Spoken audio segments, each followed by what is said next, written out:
শ্রদ্ধেয় সভাপতি হযরত উলামায়ে কেরাম,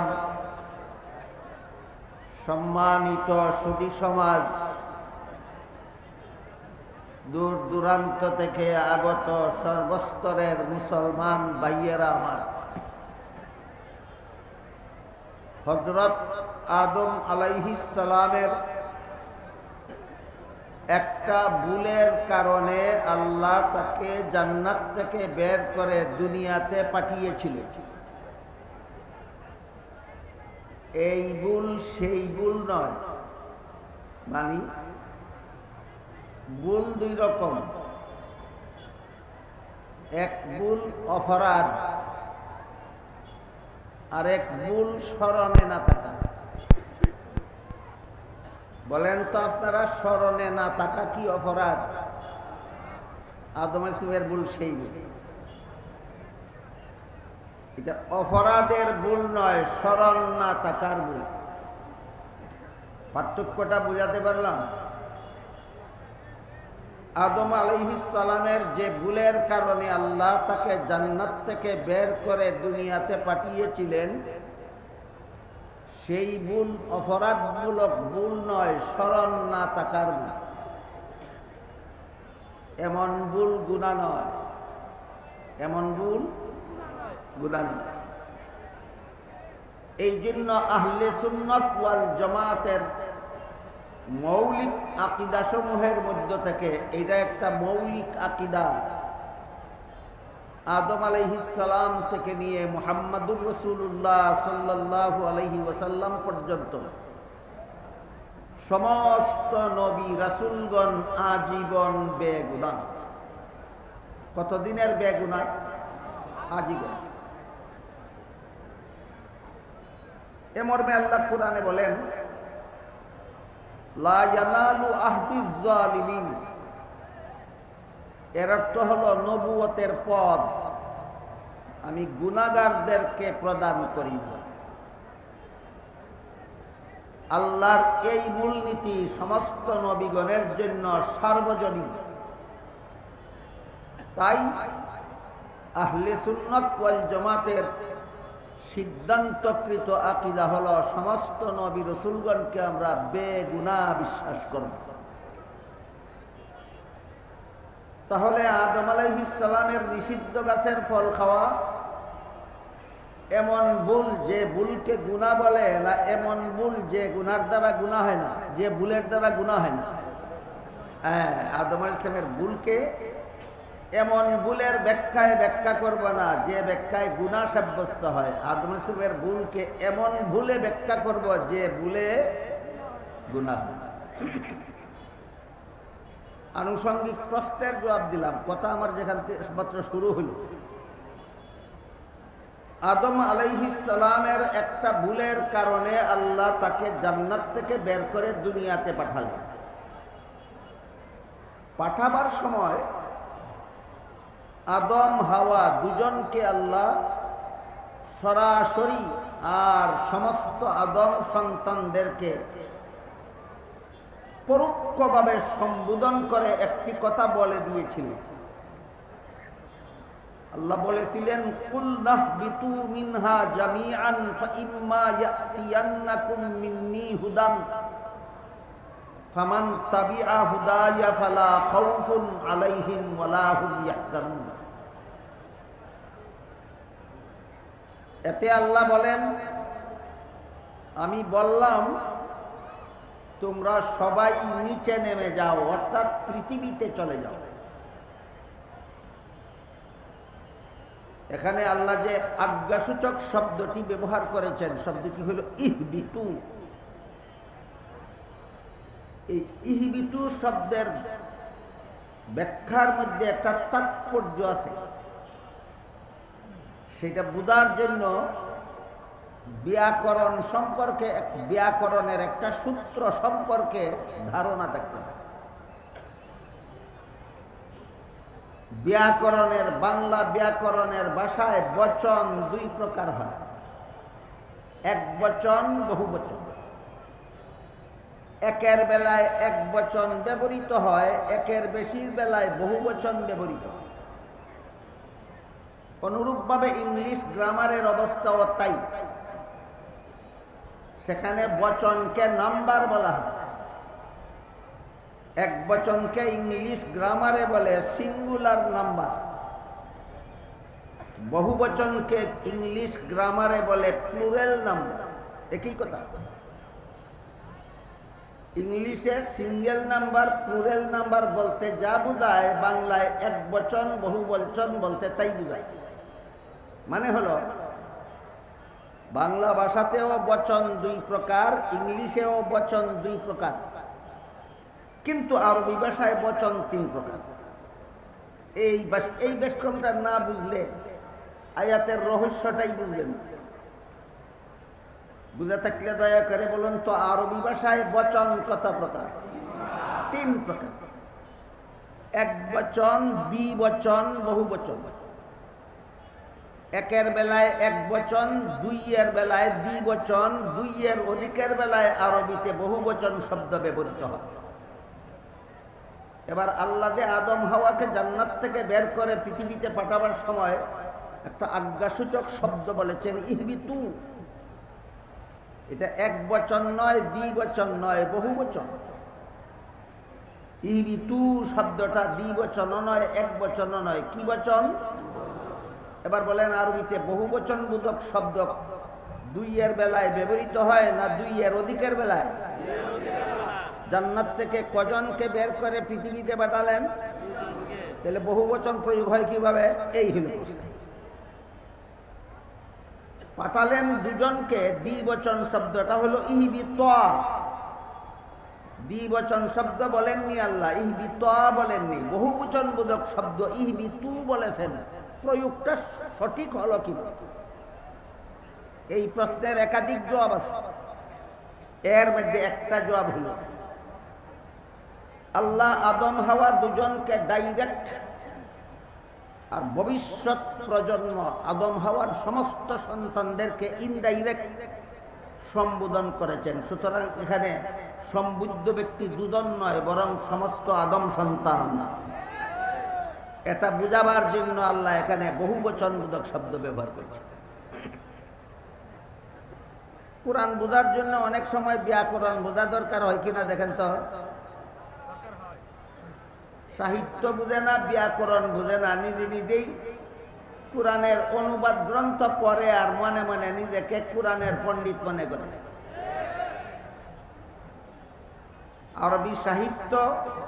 আরবি সাহিত্যে পারদর্শিতা অর্জন না করা পর্যন্ত, আরবি ব্যাকরণে পারদর্শিতা অর্জন না করা পর্যন্ত কোরআনের তর্জমা মুখস্থ করে তুতার বুলি শিখা যেতে পারে, কিন্তু কোরআন বোঝা সম্ভব নয়।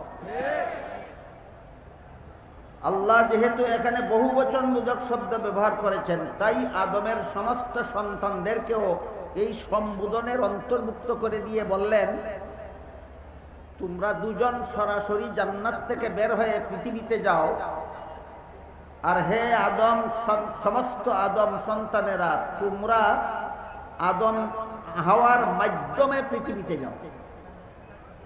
আদম হাওয়ার প্রতি নির্দেশটা হলো তোমরা সরাসরি জান্নাত থেকে বের হয়ে পৃথিবীতে যাও, আর ভবিষ্যৎ প্রজন্মকে নির্দেশটা হলো তোমরা আদম হাওয়ার বংশে জন্মগ্রহণ করার মাধ্যমে পৃথিবীতে যাও। তবে তোমাদের পৃথিবীতে যাওয়াটা হবে কিছুদিনের জন্য। তোমাদের পৃথিবীতে যাওয়াটা হবে কিছুদিনের জন্য। কিছুদিন তোমরা পৃথিবীতে বসবাস করবে।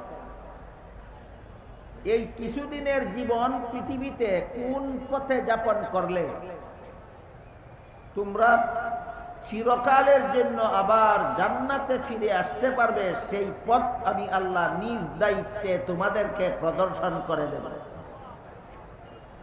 মানুষ দুনিয়াতে আসবে কিছুদিনের জন্য, আর যে পথে কিছুদিন জীবন যাপন করলে চিরকালের জন্য জান্নাতে পৌঁছে যাবে, সেই পথ আল্লাহ নিজ দায়িত্বে প্রদর্শন করার প্রতিশ্রুতি দিলেন, ওয়াদা করলেন। সামনের কথা বোঝার আগে একটু দয়া করে বলুন তো, পৃথিবীতে আসে চিরদিনের জন্য না জান্নাতে যাবে চিরদিনের জন্য? এই কথাটা ভুলে গেলে হবে। মানুষ পৃথিবীতে আসে কিছুদিনের জন্য, আর একটা সুনির্দিষ্ট পথে জীবনটা যাপন করলে জান্নাতে চলে যাবে চিরকালের জন্য। সেই পথ প্রদর্শনের দায়িত্বটা নিলেন আল্লাহ নিজে, বললেন আমি সেই পথ প্রদর্শন। আল্লাহর সেদিনকার ওয়াদা মানব জাতির সাথে আল্লাহ পূরণ করেছেন, ওয়াদা রক্ষা করেছেন দুই পদ্ধতিতে।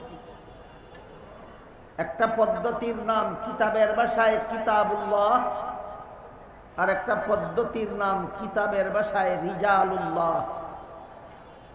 এই ভাষা আলেমগঞ্জ ছাড়া এবং মাদ্রাসার ছাত্র ছাড়া অন্যরা বুঝবেন না, এজন্য আমি আপনাদের সকলের বুঝার মতো করে বলি। আল্লাহ যে আমাদের সাথে ওয়াদা করেছিলেন আমরা রুহের জগতে থাকা অবস্থায়, নাকি পৃথিবীতে আসার পরে? হ্যাঁ, আমরা রুহের জগতে থাকা অবস্থায় আমাদের সাথে ওয়াদা করেছিলেন চিরকালের জন্য জান্নাতে যাওয়ার পথ প্রদর্শন করবেন। সেই ওয়াদাটা আল্লাহ দুই ভাবে পুরা করেছেন। একটা পদ্ধতি হইল শতাধিক আসমানি কিতাব নাজিলের মাধ্যমে আসমানি কিতাবে লিপিবদ্ধ করে দিয়েছেন চিরকালের জন্য জান্নাতে পৌঁছার পথ। আসমানি কিতাবে লিপিবদ্ধ আকারে আমাদেরকে জান্নাতে যাওয়ার পথ প্রদর্শন করেছেন, এটা একটা পদ্ধতি। আর একটা পদ্ধতি হলো লক্ষাধিক নবী রাসূল প্রেরণের মাধ্যমে নবীগণের বাচনিকে দুনিয়াবাসী মানুষকে চিরকালের জন্য জান্নাতে পৌঁছার পথ প্রদর্শন করেছেন আসমানি কিতাবের মাধ্যমে আর নবী রাসূলগণের মাধ্যমে। কটা মাধ্যম হইল? দুইটা মাধ্যম। এই সমস্ত আসমানি কিতাবগুলির মধ্যে হযরত দাউদ আলাইহিস সালামের কাছে আল্লাহ জাবুর কিতাব নাযিল করেছিলেন। মুসা আলাইহিস সালামের কাছে আল্লাহ তাওরাত কিতাব নাযিল করেছিলেন।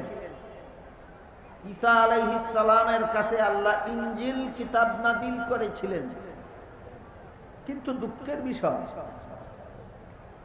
অন্যান্য যত নবীর কাছে আল্লাহ যত আসমানি কিতাব নাযিল করেছিলেন, সমস্ত নবী দুনিয়া থেকে বিদায় হওয়ার পরে নবীর উম্মতেরা আসমানি কিতাব সংরক্ষিত রাখার পরিবর্তে স্বেচ্ছায় সজ্ঞানে তারা আসমানি কিতাবগুলিতে বিকৃতি ঘটিয়েছে। কথাটা বুঝে থাকলে বলুন। বর্তমান দুনিয়াতে কারো কাছে যদি জাবুর কিতাব থাকে, সেটা কি দাউদ নবীর কাছে নাযিলকৃত অবিকৃত জাবুর কিতাব না উম্মতের দ্বারা বিকৃত? বর্তমান দুনিয়ার কোন ইহুদিদের কাছে যদি তাওরাত কিতাবের এডিশন থাকে, সেটা মুসা নবীর কাছে নাযিলকৃত অবিকৃতটা না উম্মতের হাতে বিকৃতটা? উম্মতের হাতে বিকৃতটা। বর্তমান দুনিয়ার কোন খ্রিস্টানদের হাতে যদি ইনজিল কিতাবের এডিশন থাকে, সেটা ঈসা নবীর কাছে নাযিলকৃত অবিকৃতটা না উম্মতের হাতে বিকৃতটা? উম্মতের হাতের বিকৃত। শেষ পর্যন্ত আল্লাহ সর্বশেষ নবী মুহাম্মদুর রাসূলুল্লাহ সাল্লাল্লাহু আলাইহি ওয়াসাল্লামের কাছে সর্বশেষ আসমানি কিতাব কুরআন নাযিল করেছেন। সর্বশেষ নবীর কাছে সর্বশেষ আসমানি কিতাব কুরআন নাযিল করেছেন। এখন প্রশ্ন জাগে, দাউদ নবীর উম্মতেরা যদি জাবুর কিতাবে বিকৃতি ঘটাতে পারল, মুসা নবীর উম্মতেরা যদি তাওরাত কিতাবে বিকৃতি ঘটাতে পারল, ঈসা নবীর উম্মতেরা যদি ইনজিল কিতাবে বিকৃতি ঘটাতে পারল, তাইলে আজ প্রায় ১৫০০ বছরের মুসলমান উম্মতে যে মুহাম্মদুর রাসূলুল্লাহর কাছে নাযিলকৃত কুরআনে বিকৃতি ঘটায়নি, তার প্রমাণ এই কুরআন অবিকৃত না বিকৃত এটা সাব্যস্ত হবে কিভাবে? এই প্রশ্নের জবাব হলো কুরআন অবিকৃত হওয়ার দলিলও আছে, প্রমাণও আছে। কুরআন অবিকৃত হওয়ার কি আছে? দলিলও আছে, প্রমাণও আছে। আগে দলিলটা বলি। আল্লাহ পাক রব্বুল আলামিন পবিত্র কোরআনের এক আয়াতে বলেন, ইন্না নাহনু নাযালনা যিকরা ওয়া ইন্না লাহু লাহাফিজুন। আমি আল্লাহ নিজ দায়িত্বে যেভাবে এই কোরআন নাযিল করেছি, ঠিক নিজ দায়িত্বেই এই কোরআনকে কিয়ামত পর্যন্ত অবিকৃত অবস্থায় সংরক্ষিত রাখব। আল্লাহ নিজে দাবি করেছেন এই কিতাবে কেউ বিকৃতি সাধন করতে পারে না। এবার প্রমাণ শুনুন, কোরআন যে অবিকৃত তার একটা প্রমাণ। ইউরোপের একজন সেরা স্বাস্থ্য বিজ্ঞানী ছিলেন, তার নাম ছিল ডক্টর মরিস বুকাইলি। ধর্ম বিশ্বাসে ছিলেন খ্রিস্টান, ইসলাম ধর্ম বিদ্বেষী ছিলেন। সর্বদাই চেষ্টা করতেন ইসলামের ভুল খুঁজে বের করতে। তিনি যখন জানতে পারলেন ইসলামের ধর্মগ্রন্থ কুরআন, তাই ভাবলেন কোরআনে কোনো ভুল বের করতে পারলে এই কোরআনের অনুসারী সমস্ত মুসলমানদের ইসলাম ধর্মটাকে ভুল বলে সারা বিশ্বে প্রচার করে দেওয়া যাবে। এমন একটা অসৎ উদ্দেশ্য নিয়ে তিনি কোরআন শিখতে আসলেন। কোরআন শিখলে ভুল বের করা যাবে নাকি না শিখলে? কোরআন শিখতে আসলেন সৎ উদ্দেশ্যে না অসৎ উদ্দেশ্যে? অসৎ উদ্দেশ্যে। কোরআন শিকার পরে তাকে ভুল বের করবেন আর সারা দুনিয়াতে প্রচার করে দেবেন মুসলমানদের ধর্মগ্রন্থটাই ভুল, সুতরাং এদের ধর্মটাও। এসে দেখলেন, ওই যে একটু আগে বলেছিলাম, আরবি ভাষায় পারদর্শিতা অর্জন না করে কোরআন শিকার কোনো বিকল্প নাই। আপনি লাইব্রেরি থেকে একটা বাংলা কোরআনের একটা বাংলা অনুবাদ গ্রন্থ কিনুন। কোরআনের প্রথম সূরার প্রথম আয়াত আলহামদুলিল্লাহি রাব্বিল আলামিন, এর বাংলা অর্থ লেখা পাবেন হয়তো এইভাবে, সমস্ত প্রশংসা আল্লাহ, যিনি সমগ্র জগতের প্রতিপালক। এই না কথাটা? আপনি এটা মুখস্থ করতে পারবেন। আলহামদুলিল্লাহি রাব্বিল আলামিনের অর্থ সমস্ত প্রশংসা আল্লাহর, যিনি সমগ্র জগতের প্রতিপালক। কিন্তু হামদু শব্দের অর্থ তো প্রশংসা। সমস্ত শব্দ কোন শব্দের অর্থ জীবনে কোনোদিনও বলতে পারবে না। হামদু শব্দের অর্থ তো প্রশংসা, কিন্তু সমস্ত প্রশংসা কিভাবে হইল? কোন শব্দের অর্থ হইল সমস্ত, শব্দটার অর্থ সমস্ত কিভাবে হয় কোনদিনও বলতে পারবেন না। কেন? আপনি কোরআনের তর্জমা শিখেছেন তুতার বুলির মতো মুখস্থ করে, কোরআনের ভাষা বুঝে শুনে নয়। এইটুকু কথা যারা বুঝে না, এরা অনেক সময় এই তুতার বুলির মতো তর্জমা মুখস্থ করে মনে মনে ভাবে আমি কোরআন শিক্ষার পণ্ডিত।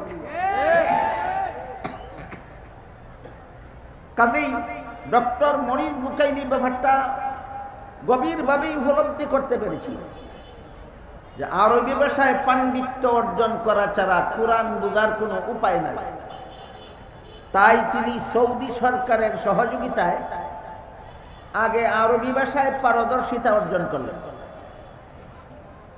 আরবি ভাষা, যে কোনো ভাষায় পারদর্শিতা অর্জন করার জন্য সেই ভাষার সাহিত্যও শিখতে হয়, সেই ভাষার ব্যাকরণও শিখতে হয়।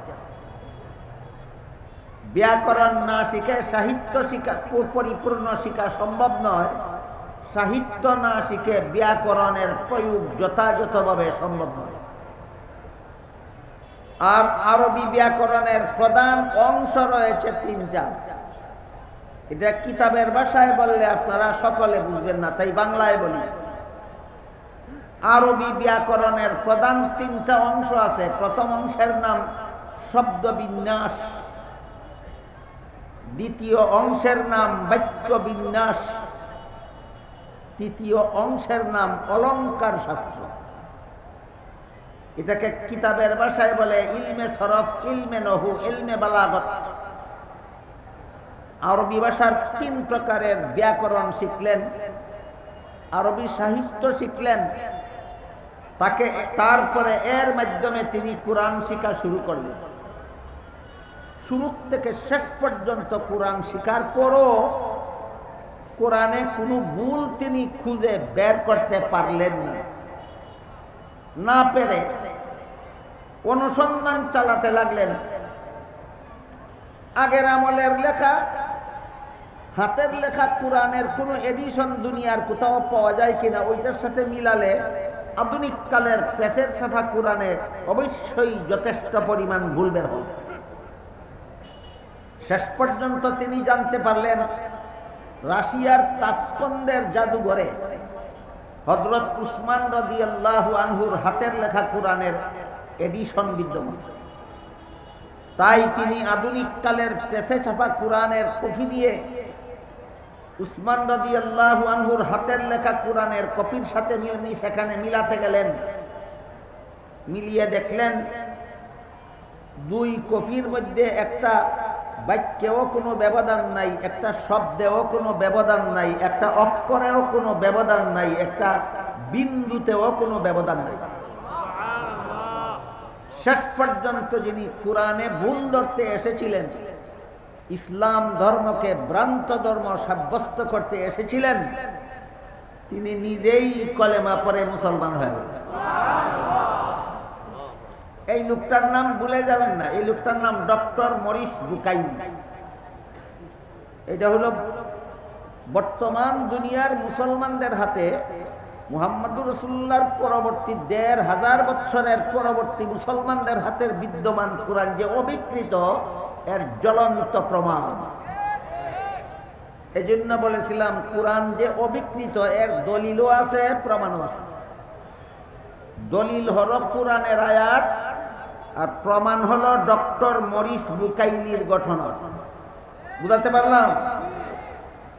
তিনি মুসলমান হয়ে এমনিতেই বসে রইলেন না, তিনি মুসলমান হয়ে সারা বিশ্বে আলোড়ন সৃষ্টিকারী একটা মহামূল্যবান বিশাল গ্রন্থ রচনা করলেন। গ্রন্থটার নাম হলো the Bible and the Quran and the science. এর বাংলা অনুবাদও প্রকাশিত হয়েছে। অনুদিত বাংলা গ্রন্থের নাম বাইবেল, কুরআন ও বিজ্ঞান। বাইবেল, কুরআন ও বিজ্ঞান। এই গ্রন্থে ভদ্রলোক আধুনিক বিজ্ঞানের চুলছেরা বিশ্লেষণের মাধ্যমে পৃষ্ঠায় পৃষ্ঠায় প্রমাণ করেছেন বর্তমান দুনিয়াতে যত উম্মতের হাতে যত আসমানি কিতাবের কপি আছে, সবগুলির মধ্যে একমাত্র কোরআন অবিকৃত, আর বাকি সবগুলি ধর্মগ্রন্থ বিকৃত। সবগুলি ধর্মগ্রন্থ বিকৃত। এতটুকু কথা বুঝার অভাবে আজকাল অনেক মানুষ যারা সারাটা জীবন সাধনা করে কোরআন শিখেছেন, পরিভাষাগতভাবে যাদেরকে আলেম বলা হয়, সারা জীবন সাধনা করে যারা কোরআন শিখেছেন, তাদের উপাধিটা সাধারণত কি? আলেম। আলেমদের আসমানি কিতাব সম্পর্কে আলেমরা যা বলেন, এটা এই তাদের কথার এত গুরুত্ব দেয় না।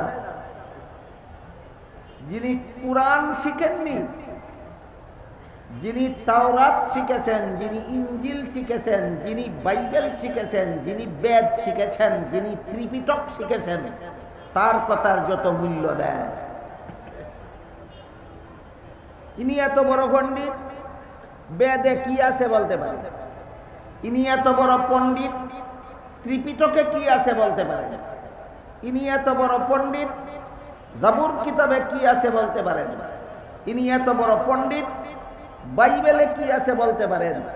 আমার এতক্ষণের কথা যারা বুঝেছেন একটু দয়া করে বলুন, এগুলি অবিকৃত আসমানি কিতাব না বিকৃত? তাহলে তার জ্ঞানটা অবিকৃত না বিকৃত?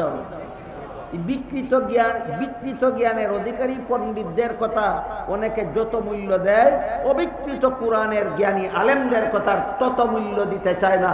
চরম জাহালত ছাড়া আর কিছু নয়।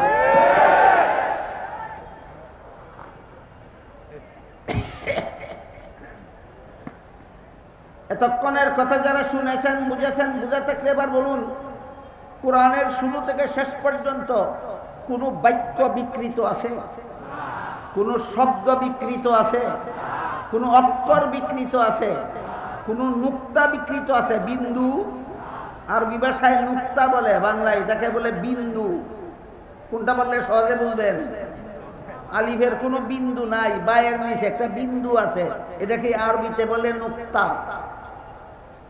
কোরআনের কোনো বাক্যে বিকৃতি নাই, কোরআনের কোনো শব্দে বিকৃতি নাই, কোরআনের কোনো অক্ষরে বিকৃতি নাই, কোরআনের কোনো বিন্দুতে বিকৃতি নাই।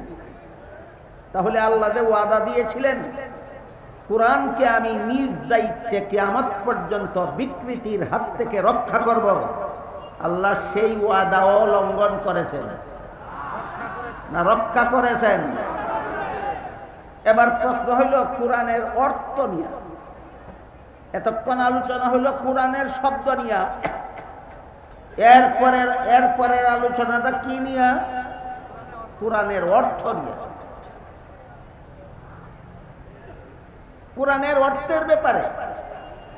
হাদিস শরীফে রাসূল করিম সাল্লাল্লাহু আলাইহি ওয়াসাল্লাম বলেন, ইয়াহমিলু হাযাল ইলমা মিন কুল্লি খালাফিন উদুলুহু ইয়ানফুনা আনহু তাহরিফাল গালিন ওয়া ইনতিহালাল মুবতিলিন ওয়া তাবিলাল জাহিলিন। আমি পরে যদি হাতে সময় থাকে হাদিসটার শব্দে শব্দে অনুবাদ আপনাদের শোনাবো। আপাতত সারমর্মটা বলে দিচ্ছি। এই হাদিসে রাসূল করিম সাল্লাল্লাহু আলাইহি ওয়াসাল্লাম বলে দিয়েছেন কোরআনের অর্থ ও বিকৃতির হাত থেকে আল্লাহ সংরক্ষণ করবেন কিয়ামত পর্যন্ত একদল আলেমের মাধ্যমে।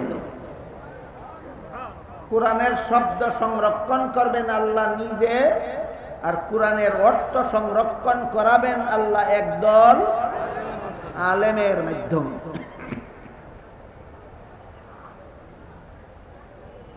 এইসব আলেমের দায়িত্ব কি, এটাই আল্লাহ রসুল হাদিসে উল্লেখ করে দিয়েছে।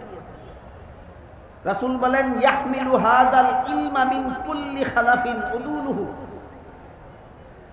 ইয়ানফুনা আনহু তাহরিফাল গালিন ওয়া ইনতিহালাল মুবতিলিন ওয়া তাবিলাল জাহিলিন। এই কোরআনের মর্ম সর্বযুগের একদল নিষ্ঠাবান আলেম সকল প্রকার বিকৃতির হাত থেকে রক্ষা করবেন, সংরক্ষণ করবেন। তাহলে কোরআনের শুধু শব্দ সংরক্ষিত না, কোরআনের মর্ম সংরক্ষিত?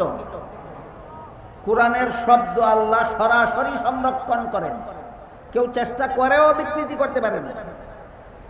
কিন্তু কোরআনের যেখানে কেউই বেঠিকপন্থী নাই সেখানে সঠিকপন্থী বলতে হয় না, যেখানে বেঠিকপন্থীও আছে সেখানেই সঠিকপন্থী বলতে হয়। কাজেই হক্কানি আলেম বলেই বোঝানো হলো যে আলেমদের আর একটা দল থাকবে যারা বাতিলপন্থী। একদল আলেম হবেন সঠিকপন্থী আর একদল আলেম হবে বাতিলপন্থী। বাতিলপন্থী আলেমরা কি করবে? এই কোরআনের অর্থে বিকৃতি ঘটাবে। বাতিলপন্থী আলেমরা কি করবে?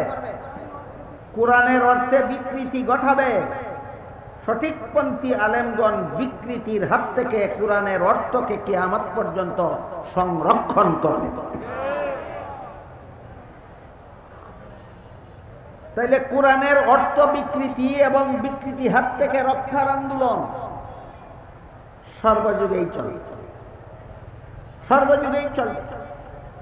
একদল বাতিলপন্থীরা কোরআনের অর্থে বিকৃতি ঘটাবে, একদল হক্কানি উলামায়ে কেরাম এই বিকৃতির হাত থেকে কিয়ামত পর্যন্ত কোরআনের অর্থ সংরক্ষণ করে যাবে। এই জন্য হাদিস শরীফে রাসূল ইয়াহমিলু হাযাল ইলমা মিন কুল্লি খালাফিন বলেন। এর অর্থ হলো সর্বযুগের একদল হক্কানি আলেম। তাহলে একদল হক্কানি আলেম সর্বযুগে থাকবে, হাদিসের দ্বারা পরিষ্কার হয়ে গেল। আমাদের বর্তমান বাংলাদেশে কোরআনের অর্থের শুধু বিকৃতি নয়, জঘন্যতম বিকৃতির মতো শয়তানি কাজ চলেছে। এবং এই কাজটা চলেছে যে সমস্ত সম্প্রদায়ের দ্বারা।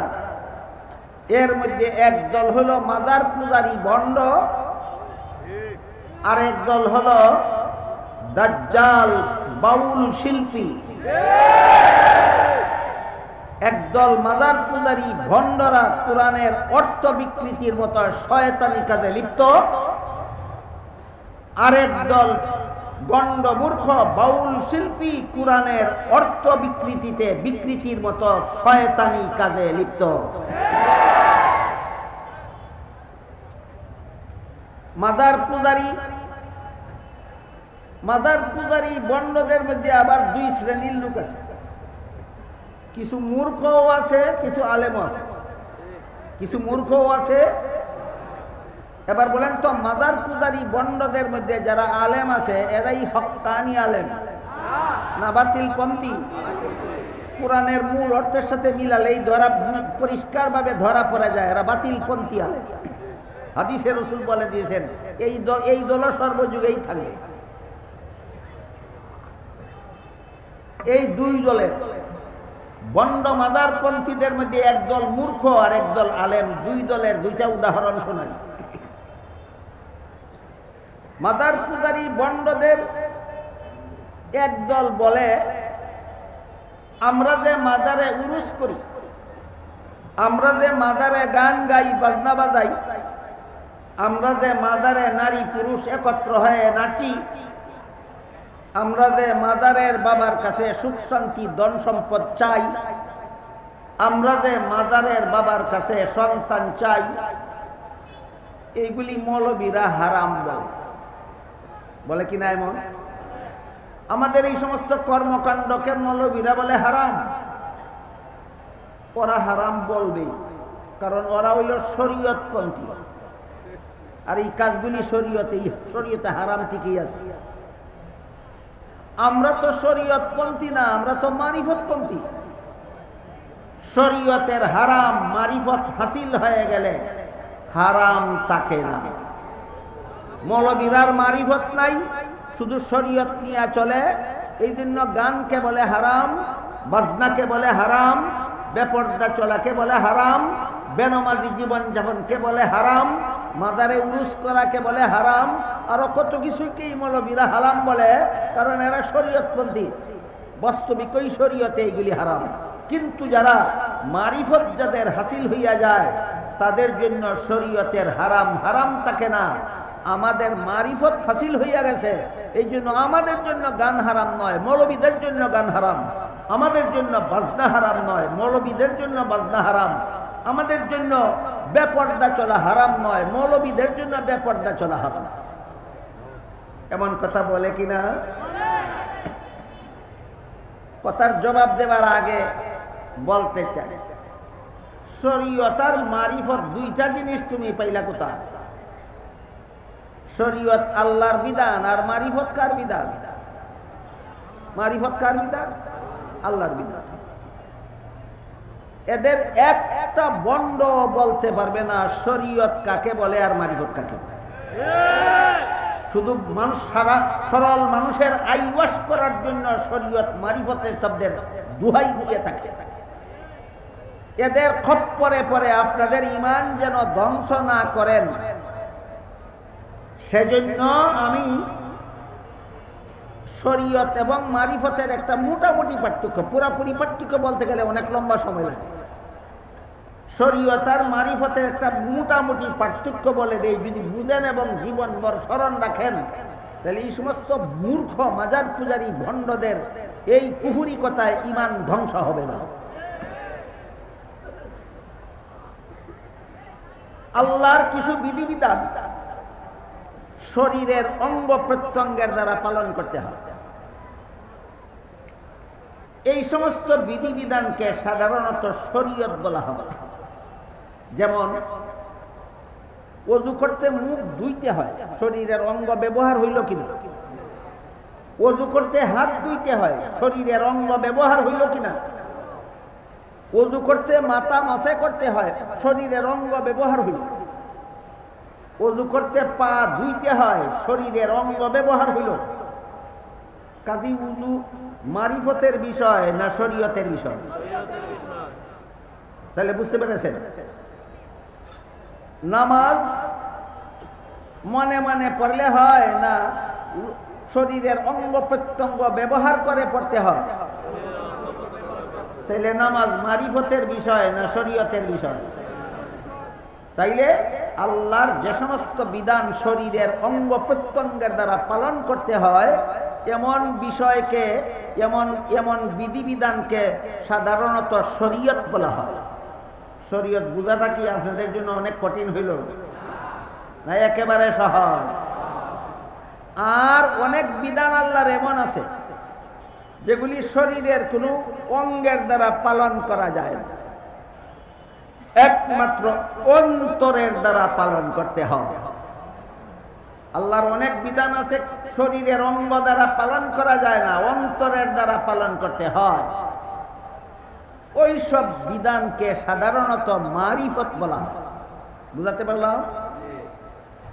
শরীরের অঙ্গ দ্বারা পালনীয় বিধানের নাম শরীয়ত, আর কেবলমাত্র অন্তরের দ্বারা পালনীয় বিধানের নাম মারিফত। উদাহরণ, আল্লাহ পাক রব্বুল আলামিন পবিত্র কোরআনের এক আয়াতে বলেন, قد أفلح المؤمنون الذين هم في صلاتهم خاشعون। ওই সমস্ত মুমিনগণ সফল যারা নামাজে আল্লাহর ধ্যানে মগ্ন থাকে, আল্লাহর ভয়ে ভীত থাকে। রুকু সেজদা করলেন, এটা শরীয়তের ব্যাপার, শরীরের অঙ্গ প্রত্যঙ্গ ব্যবহার করলেন। আল্লাহর ধ্যানে মগ্ন থাকবেন, হাতের দ্বারা না, পায়ের দ্বারা না, অন্তরের দ্বারা। আল্লাহর ভয়ে ভীত থাকবেন, মাথার দ্বারা না, কানের দ্বারা না, চোখের দ্বারা না, অন্তরের দ্বারা। আমি কি আপনাদের বুঝাতে পারলাম? আল্লাহর যেসব বিধান অন্তরের দ্বারা পালন করতে হয় ওইগুলির নাম হইল মারিফত, আর যেসব বিধান শরীরের অঙ্গ প্রত্যঙ্গের দ্বারা পালন করতে হয় এগুলির নাম হইল শরীয়ত।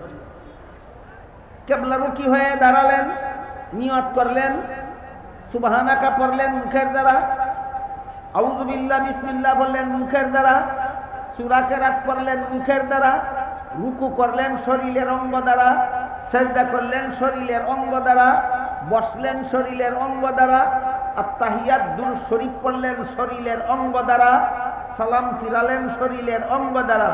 শরীয়তের বিধান মতো নামাজ হলো। কিন্তু আল্লাহর ধ্যানে মগ্ন না থেকে, আল্লাহর ভয়ে ভীত না থেকে এই বিধানটা এভাবে পালন করে নিলে শরীয়তের বিধান মতো নামাজ শুদ্ধ হইল, মারিফতের বিধান মতো নামাজ হইল অশুদ্ধ। আমি কি আপনাদেরকে শরীয়ত মারিফতের পার্থক্যটা বুঝাতে পারলাম?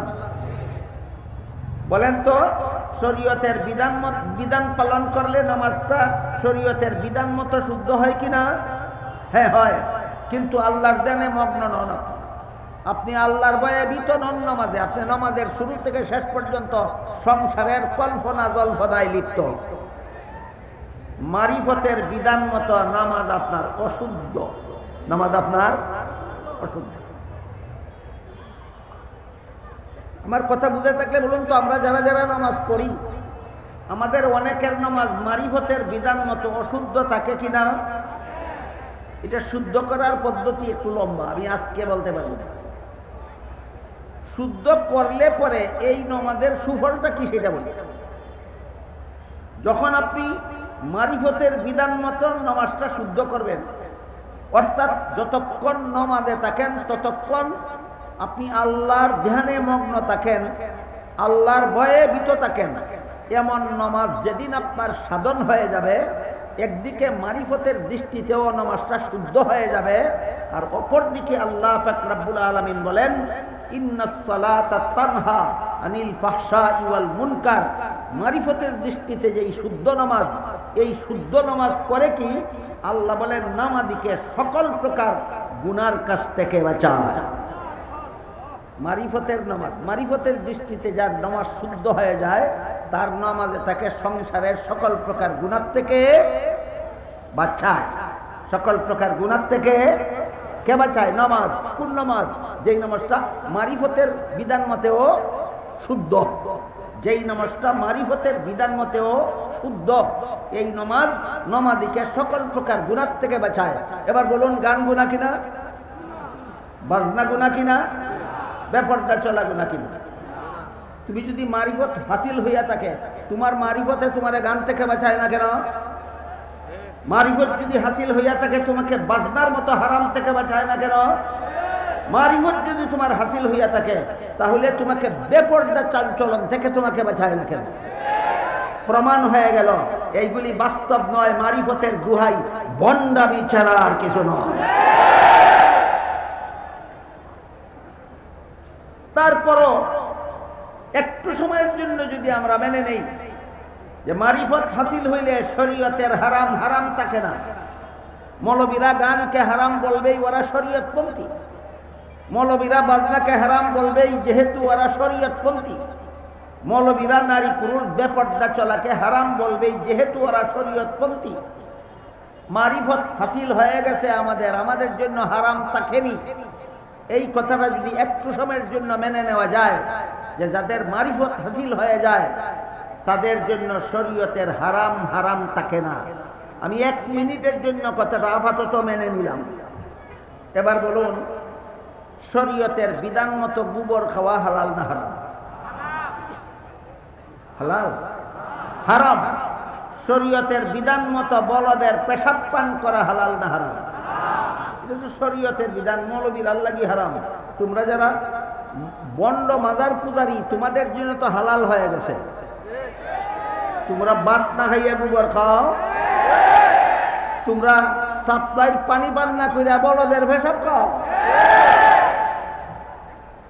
আমি কি আপনাদেরকে বুঝাতে পারলাম সত্যই এরা মারিফত হাসিল করে, মারিফতের চর্চা করে, না মারিফতের দোহাই দিয়া ভণ্ডামি করে? এই হইল কোরআনের অর্থ বিকৃতিকারী একদল মাজার পূজারী ভণ্ড। এরা মূর্খ, এরা কোনো শিক্ষায় শিক্ষিত নয়, সকল শিক্ষার থেকে এরা গণ্ড মূর্খ। আর একদল মাজার পূজারী ভণ্ড আছে যারা কোরআনের অর্থ বিকৃতি করে, এরা মূর্খ নয়, আলেম। অনুসন্ধান করলে দেখা যায় কোনো না কোনো মাদ্রাসায় পরীক্ষা দিয়ে কামিল ফাঁস।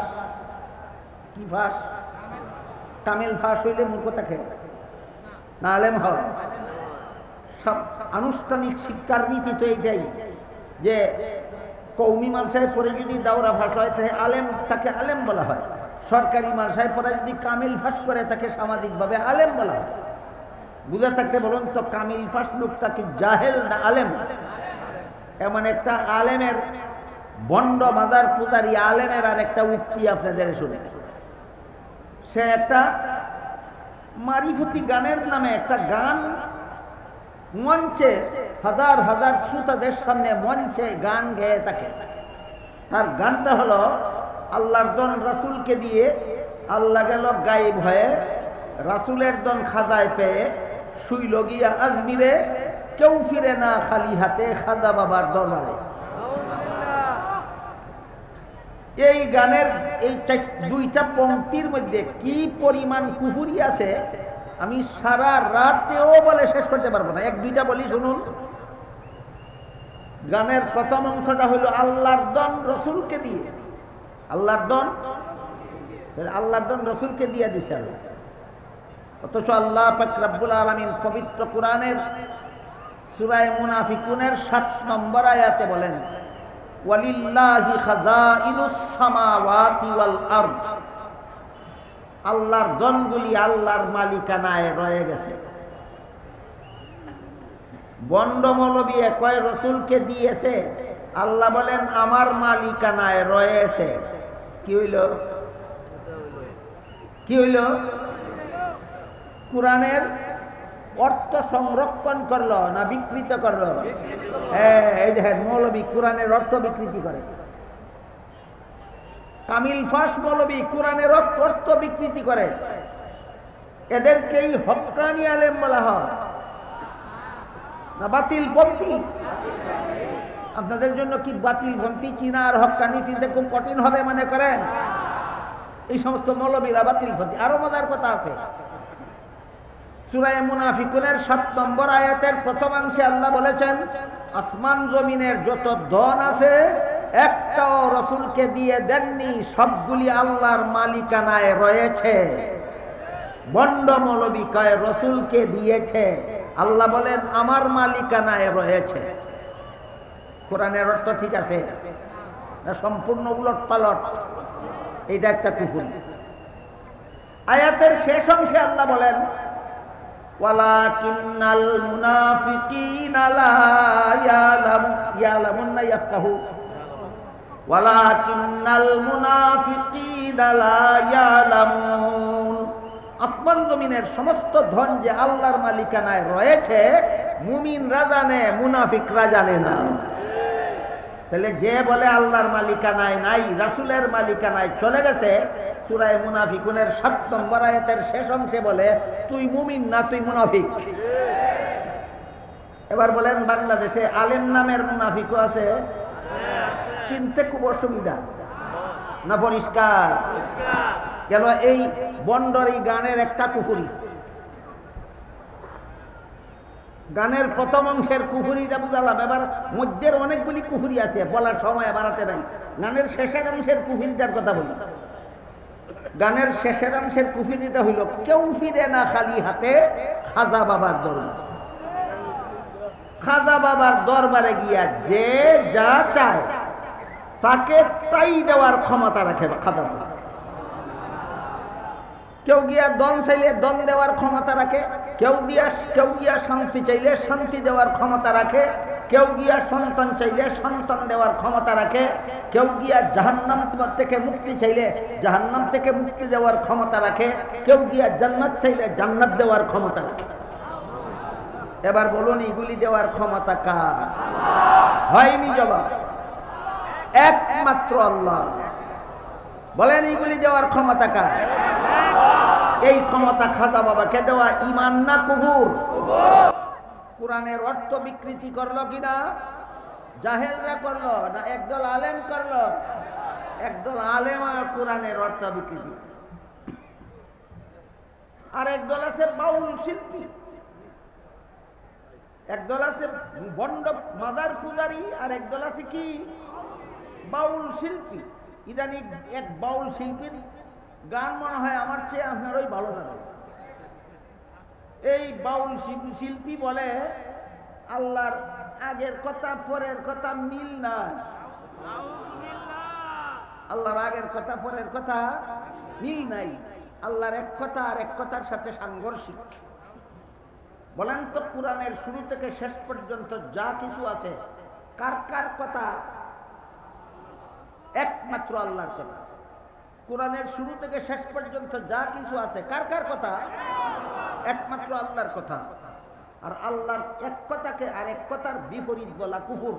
হাদিস শরীফে রাসূল করিম সাল্লাল্লাহু আলাইহি ওয়াসাল্লাম বলেন আল মেরাউ বিল কুরআনে কুফরুন। আল্লাহর এক কথাকে আর এক কথার বিরুদ্ধে যে দাঁড় করায় সে কাফের।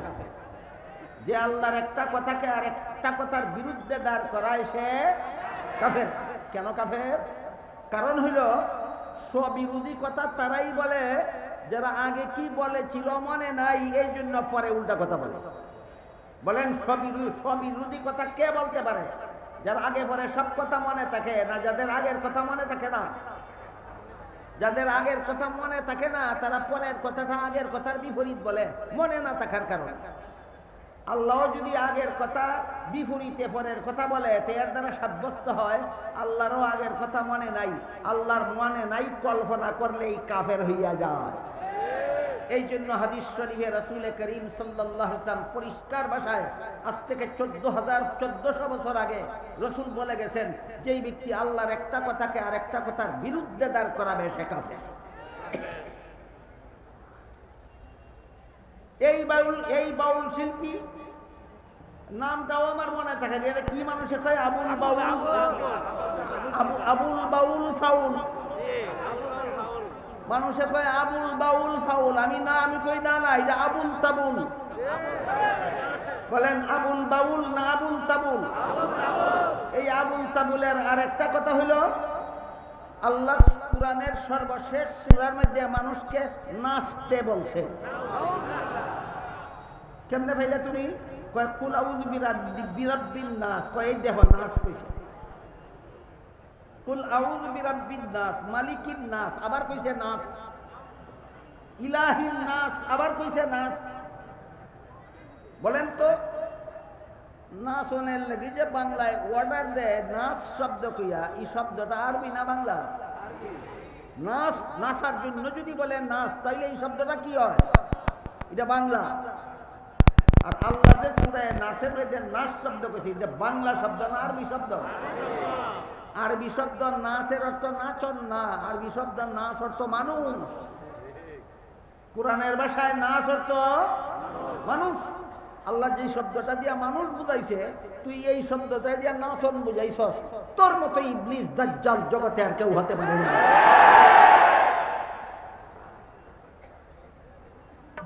কোরআনের অর্থ বিকৃতি করলে এবার বাউল শিল্পী। এই সমস্ত বাউল শিল্পীদের সবচেয়ে বড় জঘন্যতম অপকর্ম এটা। গান তো গায় ঠিক আছে, আর বাজনা তো বাজায় ঠিক আছে।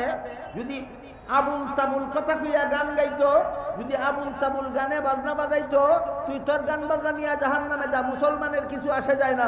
কিন্তু যখন কোরআন নিয়ে আবুল তাবুল কথা বলে, যখন কোরআনের অর্থ বিকৃতি করে, যখন আল্লাহকে নিয়ে আবুল তাবুল কথা বলে, যখন নবীকে নিয়ে আবুল তাবুল কথা বলে, যখন নবীর বিবিকে নিয়ে আবুল তাবুল কথা বলে, তখন কোন মুসলমানের পক্ষে হালাল হবে না তাকে ছেড়ে দেওয়া।